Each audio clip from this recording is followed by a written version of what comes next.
신명기 17장 14절에서 20절입니다. 키워드는 왕을 허락하시는 하나님, 왕이신 하나님입니다. 내가 내 하나님 여호와께서 내게 주시는 땅에 이르러 그 땅을 차지하고 거주할 때 만일 우리도 우리 주위의 모든 민족들 같이 우리 위에 왕을 세워야겠다는 생각이 나거든 반드시 내 하나님 여호와께서 택하신 자를 내 위에 왕으로 세울 것이며 내 위에 왕을 세우려면 내 형제 중에서 한 사람을 할 것이요 내 형제 아닌 타국인을 내 위에 세우지 말 것이며 그는 병마를 많이 두지 말 것이요 병마를 많이 얻으려고 그 백성을 애굽으로 돌아가게 하지 말 것이니 이는 여호와께서 너희에게 이르시기를 너희가 이후에는 그 길로 다시 돌아가지 말 것이라 하셨음이며 그에게 아내를 많이 두어 그의 마음이 미혹되게 하지 말 것이며 자기를 위하여 은금을 많이 쌓지 말 것이니라. 그가 왕위에 오르거든 이 율법서의 등사본을 레위 사람 제사장 앞에서 책에 기록하여 평생에 자기 옆에 두고 읽어 그의 하나님 여호와 경외하기를 배우며 이 율법의 모든 말과 이 규례를 지켜 행할 것이라. 그리하면 그의 마음이 그의 형제 위에 교만하지 아니하고 이 명령에서 떠나 좌로나 우로나 치우치지 아니하리니 이스라엘 중에서 그와 그의 자손이 왕위에 있는 날이 장구하리라. 아멘. 이스라엘 왕에 대한 규례입니다. 사실 아직 이스라엘에게는 왕의 직분이 없습니다. 다른 나라에만 존재하는 직분입니다. 그럼에도 왕의 직분에 대해 말씀하시는 것은 하나님께서 장차 있을 일들을 아셨기 때문입니다. 그날을 위해 예비하신 것입니다. 왕을 세울 때 생길 위험성에 대한 언급이 많습니다. 14절을 보면 왕을 세우겠다고 요구하는 백성들의 동기가 우리 주위의 모든 민족들과 같이 해야겠다는 생각에서 나오기 때문입니다. 사무엘상 8장 7절을 보면 그와 같은 동기는 왕이신 하나님을 버리는 것과 같습니다. 이미 하나님께서 왕으로 계시는데도 사람인 왕을 요구한다는 것은 다른 나라와 같아지려는 욕망이며 왕이신 하나님의 자리를 빼앗는 것입니다. 그러나 하나님은 왕의 제도 자체를 금지하지 않으십니다. 하나님께서 왕의 제도를 통해서도 일하실 수 있기 때문입니다. 그리고 실제로도 왕의 제도를 긍정적으로 사용하셨습니다. 다윗이나 솔로몬이 그와 같은 예입니다. 그리고 하나님은 그와 같은 사람들을 통해 왕이신 그리스도를 바라보게 하셨습니다. 15절을 보면 왕을 세울 때 반드시 갖춰야 하는 요건이 있습니다. 하나님께서 택하신 자, 그리고 이스라엘 민족 중에서의 한 사람입니다. 하나님께서 택하신다는 것은 왕에 대한 주권을 하나님께 두고 있다는 것입니다. 이스라엘 민족 중에 한 사람이라는 것은 언약 백성으로서 하나님께 구속된 사람이라는 것입니다.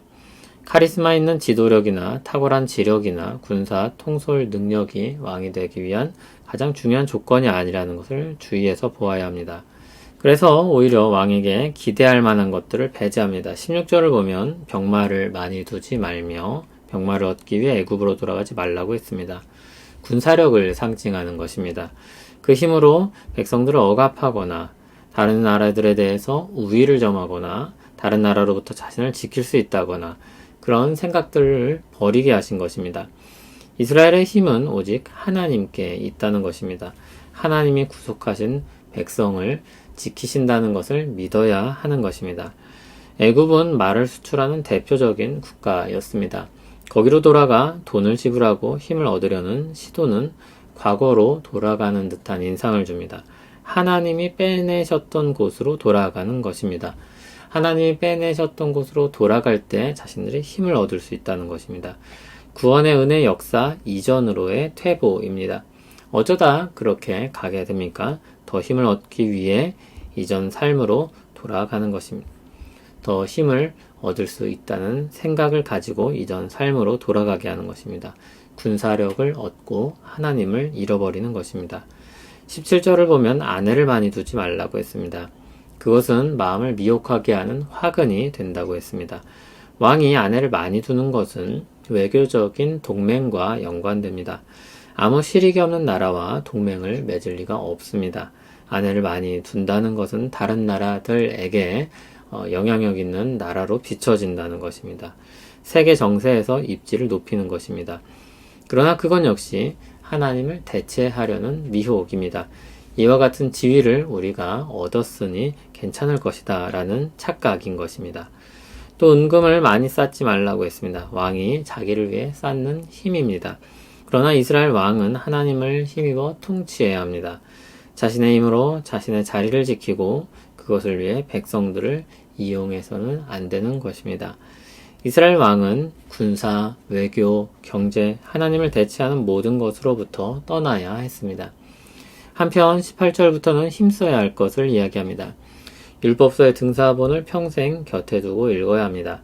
19절에 보듯이 단지 읽는 행위를 하라는 것이 아닙니다. 기계적으로 읽기만 한다면 아무런 의미가 없습니다. 그것은 얼마 시간이 지나면 아무 의미 없는 행위에 불과하게 될 것입니다. 하나님 경외하기를 배워야 합니다. 그리고 순종해야 합니다. 그것이 읽는 행위의 본질입니다. 하나님의 권위 아래 자신을 두는 것입니다. 그럴 때 20절에 보듯이 형제 위에 교만하지 않습니다. 그들 위에 서서 자기 마음대로 자기의 유익을 위해 통치하지 않는 것입니다. 율법으로부터 좌로나 우로나 치우치지 아니할 수 있습니다. 하나님의 뜻을 따라서 계속해서 갈 수 있는 것입니다. 그럴 때 그와 그의 자손이 오랫동안 왕위를 이어갈 수 있을 것입니다. 하나님이 복 주신다는 것입니다. 형제들보다 더 나은 사람처럼 착각하지 않고 하나님께서 열어주신 복된 길을 진득하게 걸어가며 하나님께서 주신 복을 받아 누리는 것입니다. 하나님께서 왕의 제도를 요구하려는 백성들의 마음을 꿰뚫어 보셨습니다. 가나안 땅으로 들어가서 이방 나라들의 제도를 보면 미혹될 것을 아셨습니다. 미리 예방주사를 그래서 놓으시는 것입니다. 군사력, 외교력, 경제력 모두 사실 필요한 것입니다. 그러나 그것들은 하나님을 대체하기 좋은 것입니다. 이스라엘은 제사장 나라였습니다. 이스라엘을 택하여 구속하시고 보호하시고 복주시고 인도하신 하나님이 왕이신 나라를 세상에 나타내는 사람들이었습니다. 그러기 위해서는 독특한 방식으로 살아야 했습니다. 당시에는 왕으로 세워진 사람이 없는 상태로 살아가는 것이었습니다. 그런데 이스라엘이 가나안 땅에 들어가 살면 다른 나라들을 보게 될 때 그들도 다른 나라들과 같아지고자 하는 마음이 들게 될 것을 하나님이 아신 것입니다. 세상에서 살아갈 때 하나님이 주신 선하고 의로운 뜻을 추구하다가 자기 힘으로 무언가를 이룬 사람들을 보면서 부러워하는 것과 같은 것입니다. 혹은 두려움에 빠지는 것과 같습니다. 그 마음속에는 어떤 생각들이 숨어 있습니까? 이렇게 살아서 성공할 수 있을까? 이렇게 해서 살아남을 수 있을까? 뒤처지면 어쩌지? 그런 두려움들이 은연중에 마음속에 스며드는 것입니다. 하나님은 그와 같은 마음과 생각을 떠나서 하나님만 의지하게 하십니다. 더 나아가 하나님께서 왕의 제도에 대해 말씀하신 것은 사람들이 강력하고 끈질기게 요구하니 어쩔 수 없이 그 제도를 용인하시려는 것이 아닙니다. 하나님은 그와 같은 역사의 흐름 속에서도 하나님의 뜻을 자유롭게 주권적으로 펼쳐가십니다. 하나님은 왕의 이상적인 모습을 보이시면서 모든 사람들이 결국 그렇지 못하다는 것을 증명하실 것입니다. 도리어 이스라엘을 그들이 괴롭게 할 것이라는 것을 알게 하실 것입니다. 그리고 참된 왕이신 그리스도를 바라보게 하시는 것입니다. 진정한 왕이 오셔서 다스리실 것을 갈망하게 하시는 것입니다. 참된 왕이 오시면 참 평화와 복락을 누리게 될 것입니다. 그리스도 안에서 우리는 참으로 그와 같은 은혜를 누리게 됩니다. 하나님은 자기 백성이 왕이신 하나님을 바라보고 믿고 의지하고 살게 하십니다. 하나님은 자기 백성들이 하나님을 바라보며 사는 것을 즐거워하십니다. 사랑하는 사람이 자신을 바라볼 때 자신의 모든 것을 주고자 하는 마음처럼 하나님의 통치는 사랑이 가득한 통치입니다.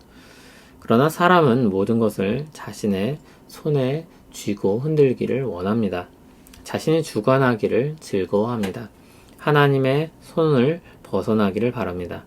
자유와 독립이라는 말로 포장하기도 합니다. 죄가 가진 습성입니다.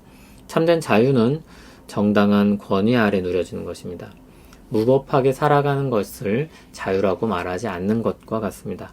적법한 질서 안에서 자유를 누리는 것입니다. 그럴 때 참된 평화와 복락이 있을 것입니다. 왕이신 그리스도의 통치를 믿고 순종하여 참 자유를 누리며 참 평화와 복락을 얻기를 소원합니다. 하나님 아버지, 우리는 다 왕이 되길 원하는 마음에서 자유롭지 않습니다. 우리 죄악된 욕망을 거슬러 싸우기를 원합니다. 내일 일을 알지 못하는 우리가 마치 내일을 책임질 수 있는 것처럼 생각하는 착각에서 나오게 하옵소서.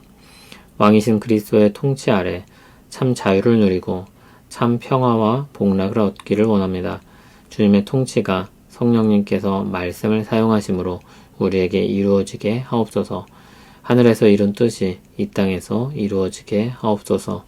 예수님 이름으로 기도합니다. 아멘.